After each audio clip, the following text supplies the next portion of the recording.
So hello guys, இந்த வீடியோவில் நம்ம ஐபிஎல் ரேண்ட் தான் பண்ண போகிறோம். ஸோ மனசில் இருக்க எல்லா வன்மத்தையும் கட்டிட்டு மனசில் பாரத்தை கொஞ்சம் குறைச்சிக்கலாம். எப்படி 2008 ஐபிஎல் ஸ்டார்ட் ஆச்சோ அதே மாதிரி அன்னையிலேருந்து சம்பவமும் ஆரம்பிச்சிருச்சு. 2008 வருஷம்லாம் நம்மளுக்கு தேவையில்ல, 2024 சில கொடுமைகள் நடந்திருக்கு, அது எல்லாமே ஒழிச்சு கட்டுவோம்.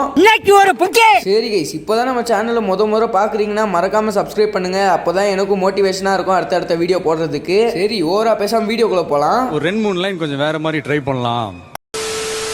ஃபர்ஸ்ட் நம்ம இந்த சம்பவத்திலேருந்தே வருவோம். ரோஹித் சர்மா என்னமோ ஃபீல்டிங் பண்ணிருக்கும் போது இந்த மாதிரி ஒரு சம்பவம் நடந்துருச்சு. அதுக்கு இவனுங்க இன்ஸ்டாகிராம் ரீல்ஸ்ல வச்சு ஃபன் பண்ணிட்டு இருக்கானுங்க. ஏதோ ஒரு ஃபேன் பேஜ் வச்சிருக்கவன் இந்த மாதிரி கேவலமான செயலை செஞ்சானா நீயும் அதை பண்ணுவியாடா அப்படின்னு சொல்லிட்டு தான் கேட்கணும்னு எனக்கும் தோணுது. ஏன்னா இந்தியா டீம் கேப்டன் அவரு, அதனால வேற பிளேயர்ஸை கலாய்ச்சா கூட அவங்களுக்கு கொஞ்சம் கூட கிரிக்கெட் நாலேஜ் இல்லைன்னு தான் அர்த்தம். சரி, இது கூட ஒரு சின்ன விஷயம் தான். ஆனா இந்த ஐபிஎல் கண்டக்ட் பண்ண ஆரம்பிச்சதுக்கு அப்புறம் நிறைய பேருக்கு இந்தியன் பிளேயர்ஸ் யாரு, ஃபாரின் பிளேயர்ஸ் யாருன்னு கூட தெரியல. என்ன ப்ரோ சொல்றேன், நீ சொல்றது உண்மை அப்படின்னு சொல்லிட்டு கேட்டீங்கன்னா ஒரு ரீல்ஸ் ஒருத்தர் கமெண்ட் பண்ணிருக்காரு, வேர்ல்ட் கப் ஸ்குவாடுக்கு இந்த இந்தியா டீமுக்கு பேர் அனௌன்ஸ் பண்ணா இவங்க எல்லாருமே பத்திரானாவை இந்தியா டீமுக்குள்ள கூப்பிட்டு வரணும்னு சொல்றாங்க. ஏன்னா சென்னை சூப்பர் கிங்ஸ் பேர் வச்சுட்டா எல்லாருமே இந்தியா டீமுக்குள்ள வந்துருவாங்களாடா.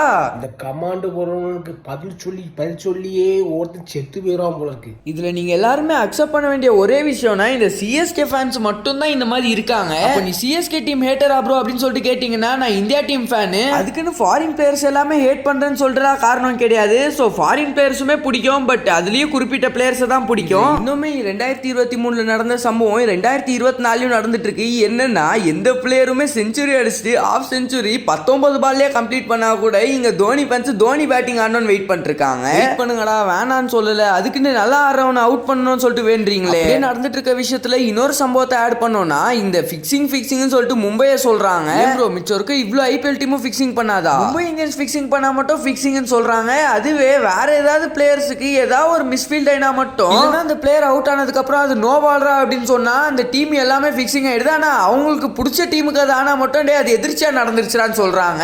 உங்களுக்கே மும்பை இந்தியன்ஸ் ஃபிக்சிங் பண்ணுது அப்படின்னு சொல்லிட்டு தெரியற போது பிசிசிஐக்கு தெரியாதா அப்படின்னு சொல்லிட்டு கேட்டா அவங்களுக்கும் காசு கொடுத்து உட்கார வச்சிடறாங்க மேன் அப்படின்னு சொல்லிட்டு நிறைய இன்ஸ்டாகிராம் ரீல்ஸ் மேக்கர்ஸே போட ஆரம்பிச்சிட்டாங்க. இந்த ஐபிஎல் எப்போ ஆரம்பிச்சாங்களோ அப்பத்துல இருந்தே இந்தியா டீம் ஃபேன்ஸுக்குள்ளே சண்டை வர ஆரம்பிச்சிருச்சு. சரி கைஸ், உங்ககிட்டயும் ஏதாவது ஒரு தற்கூரி கிரிக்கெட் நாலேஜே இல்லாம ஏதாவது வந்து சொல்லிட்டு இருந்தாங்கன்னா அவங்களோட பேரை மட்டும் கமெண்ட்ஸ்ல மென்ஷன் பண்ணுங்க. அதே மாதிரி வீடியோ எப்படி இருந்துச்சுன்னு சொல்லிட்டு மறக்காம கமெண்ட்ஸ்ல சொல்லிருங்க.